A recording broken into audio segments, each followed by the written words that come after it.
Let's look at a significant negotiation in Australian history that shares some principles with eudaimonic negotiation. The Mabo Decision and subsequent Native Title Act of 1993 provide an excellent example. 1. Pre-negotiation. This process began with Etta Mabo and others challenging the concept of terra nullius in the High Court.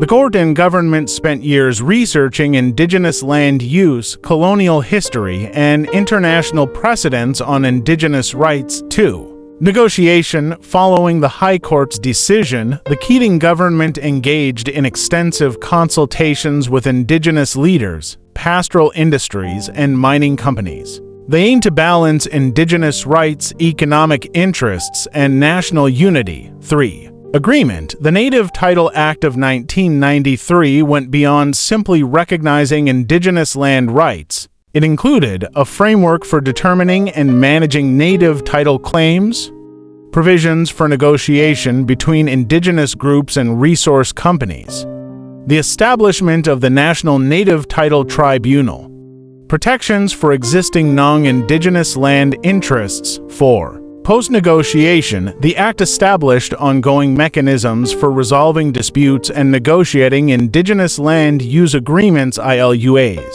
It also led to the creation of Indigenous-run prescribed bodies corporate to manage native title lands. This process transformed a fundamental challenge to Australian law into an opportunity for reconciliation and more inclusive governance. While not perfect, it aimed at long-term coexistence and mutual benefit rather than just settling immediate legal questions. The Native Title Act negotiations demonstrate how considering long-term societal well-being, balancing multiple stakeholder interests, and creating ongoing mechanisms for cooperation can lead to more comprehensive and sustainable agreements, even in highly complex and historically fraught situations.